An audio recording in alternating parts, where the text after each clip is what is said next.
नमस्कार, मैं हूं आपके साथ मयंक। तो देखिए पुतिन और ट्रंप की मीटिंग फेल हो चुकी है अलास्का में। क्या इसका मतलब ये निकाला जाए कि अब अमेरिका और ईरान के बीच जंग तय है, या फिर ये कहें कि ट्रंप और पुतिन की मीटिंग फेल होने का नतीजा अब ये होगा कि इजराइल और ईरान के बीच में जंग तय है? देखिए, ऐसा इसलिए कहा जा रहा है, इसकी कई वजह है, हम इस पर बारीकी से चर्चा करेंगे। देखिए, कल जब पुतिन अलास्का के लिए रवाना होने वाले थे ट्रंप से मुलाकात के लिए, उसके ठीक पहले इस तरह की खबरें अचानक ईरान की तरफ से आने लगी थी और सोशल मीडिया में इस तरह की चर्चाएं होने लगी थी कि अगर ट्रंप और पुतिन के बीच में कोई बड़ी डील हो जाती है, कोई समझौता हो जाता है, तो इसके भी चांसेस बढ़ जाएंगे कि अमेरिका और ईरान के बीच एक बार फिर से न्यूक्लियर डील को लेकर टॉक शुरू हो जाए। ऐसे स्पेकुलेशंस लगने शुरू हो गए थे, लेकिन जैसे ही ये खबर आई कि ट्रंप और पुतिन के बीच में कोई डील नहीं हो पाई है, ये मीटिंग फेल हो गई है, इसके फौरन बाद अब ये अंदाज़ा लगाया जाने लगा है कि क्या अब एक बार फिर मिडिल ईस्ट में बड़ी जंग देखने को मिल सकती है। इसकी वजह क्या है, इसको बड़े ध्यान से समझना होगा। देखिए, हमने देखा कि ये 12 दिन की जो जंग हुई इजराइल और ईरान की, उसके बाद अमेरिका ने जो हमले किए, देखिए इन हमलों में अब चाहे वो इजराइल का हो चाहे अमेरिका का हो, किसी भी रूप में दोनों देश मिलकर भी ईरान को नहीं झुका पाए। यानी आपने जब मिलिट्री हमले किए, ईरान का परमाणु कार्यक्रम आप नहीं रोक पाए। उसके बाद जब टॉक्स की बात थी, जब ईरान बातचीत कर रहा था, तो आपने बिना बीच में जो है बातचीत को कंप्लीट किए, बीच में ईरान पर हमले कर दिए। अब ईरान बातचीत को भी तैयार नहीं है। इस सूरत में अभी हाल ही के पिछले अगर आप 7 दिन की बात करें, 7 दिन में डोनाल्ड ट्रंप को 4 बड़े झटके लगे हैं डिप्लोमेसी के स्तर पर। एक झटका तो पुतिन ने दे दिया, वो पूरी दुनिया ने देखा कि कैसे जो है अलास्का में हर स्टेप पर ट्रंप पर भारी पड़ते दिखाई दिए हैं व्लादिमीर पुतिन। चाहे वो बॉडी लैंग्वेज हो, चाहे वो अपनी शर्तें सामने रखना हो, चाहे वो डिप्लोमेटिक टॉक्स हो, हर मामले में पुतिन भारी पड़े हैं ट्रंप के ऊपर। अब देखिए, इसके अलावा हम बात करते हैं 3 ऐसे मौके पिछले 7 दिन के अंदर जिसमें ईरान ने अमेरिका को बड़ा झटका दिया। खामेनेई की डिप्लोमेसी भारी पड़ी है, खामेनेई साहब की डिप्लोमेसी भारी पड़ी अमेरिका के ऊपर। देखिए, सबसे पहली बात करते हैं अर्मेनिया वाली। अर्मेनिया अजरबैजान के बीच जो है वो ट्रंप साहब ने समझौता करवा दिया और ये कह दिया कि यहाँ पे ट्रंप कॉरिडोर मिलेगा। जैसे ही ये फैसला हुआ, उसके फौरन बाद आप देखिए ईरान की डिप्लोमेटिक एफर्ट्स कितने तेजी से आगे बढ़ रहे हैं। आप देखिए, तो उसके फौरन बाद जो विदेश मंत्री हैं ईरान के अब्बास अराक्ची साहब, वो फौरन गए अर्मेनिया के दौरे पर। उन्होंने वहाँ पे जाके वहाँ के अधिकारियों से, सरकार से जो है बात की। उसके बाद जो राष्ट्रपति हैं पेजेश्कियान ने भी अर्मेनिया, जो ईरान के राष्ट्रपति हैं पेजेश्कियान, उन्होंने भी अर्मेनिया के जो प्रमुख हैं उनसे बात की।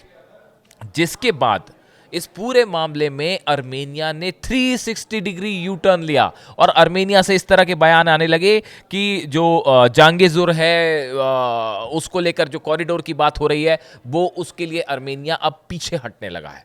देखिए, ये ईरान की बड़ी एक डिप्लोमेटिक जीत है और उसकी सीमा पर जो अर्मेनिया अजरबैजान की सीमा पर जो जांगेजुर के नाम से अमेरिका अपना जो कॉरिडोर बना रहा था, इससे ईरान के करीब अमेरिका की फोर्सेज आ रही थी, जिसकी हमने विस्तार से चर्चा की। इस मैटर पे ईरान ने फौरन एक्टिवेट की अपनी डिप्लोमेसी, अपने अधिकारियों को अर्मेनिया से बात करवाई। ट्रंप की तरफ कहा जाता है कि रूस ने भी जो है अर्मेनिया से बात की और अमेरिका जो दबाव बनाना चाह रहा था ईरान और रूस पर, उसको फौरन न्यूट्रलाइज करने की कोशिश की। ये पहला झटका। दूसरा झटका देखिए, अमेरिका के दबाव में लेबनान की सरकार ने कहा कि भाई हिजबुल्लाह जो है वो अपने आर्म सरेंडर करेगा। अब ये अभी अनाउंसमेंट हुआ है, उसके फौरन बाद खामेनेई साहब ने अपने एडवाइज़र जो हैं लारिजानी, इनको जो है फौरन लेबनान बेरूत रवाना कर दिया। इन्होंने जाके लेबनान के अधिकारियों से मुलाकात की। इतना ही नहीं, नईम कासिम जो हिजबुल्लाह के चीफ हैं, उनसे भी उन्होंने मुलाकात की और अपना पूरा सपोर्ट दिया। नतीजा ये, पूरा बेरूत जो है वो खामेनेई साहब के साथ खड़ा हुआ। पूरे बेरूत की सड़कों पर, हम पहले भी बता चुके हैं, पूरे हिजबुल्लाह के सदस्य हैं, जो लेबनान के नॉर्मल लोग हैं, आम आदमी हैं, वो भी खामेनी साहब के साथ खड़े हैं, वो भी ईरान का समर्थन कर रहे हैं। ऐसे हालात में बैकफुट पे आ गई है लेबनान की सरकार। भले वो ये कहते रहे, लेबनान भले ये कहता रहे सरकार कि हम नहीं चाहते कि कोई बाहर का इंटरफेरेंस करे। बाहर का क्या इंटरफेरेंस करेगा? आपके लेबनान के पूरे कंट्री के लोग ही जो है वो खामेनी साहब के साथ खड़े हुए हैं। अब इसको आप झुटला थोड़ी सकते हो। तो इन हालात में आप देखिए, दूसरी बड़ी जो अमेरिका की नीति थी कि लेबनान में हिजबुल्लाह को के हथियार रखवाना, उसमें ईरान ने बड़ा शानदार डिप्लोमेटिक काउंटर किया, उसको बड़ी स्पीड के साथ किया। लारिजानी साहब को भेजना एक बड़ा कदम था और जिसका बड़ा प्रभाव है। अब अगर हथियार रखवाने की कोशिश होती है तो लेबनान में गृह युद्ध हो जाएगा, और वो मंशा जो अमेरिका की थी या लेबनान की सरकार की थी वो भी पूरी होती नहीं दिखाई दे रही। बस यही हो सकता है कि इजराइल फिर से हमला कर दे। हथियार तो नहीं छोड़ रहा है हिजबुल्लाह एज ऑफ नाउ, जो अभी सिचुएशन लगती है। तीसरी बड़ा झटका जो ईरान ने अमेरिका को दिया 7 दिनों के अंदर, ईरान ने इराक के साथ भी एक समझौता कर लिया। यह समझौता सीमा सुरक्षा को लेकर हुआ। ईरान इराक के बीच 1100 किलोमीटर की बाउंड्री है, सीमा है, उसको लेकर एक बड़ा समझौता हुआ ईरान और इराक के बीच में, जो कि अमेरिका देखता रह गया। अमेरिका ने उसको क्रिटिसाइज भी किया। तीसरा बड़ा झटका था 1 हफ्ते के अंदर।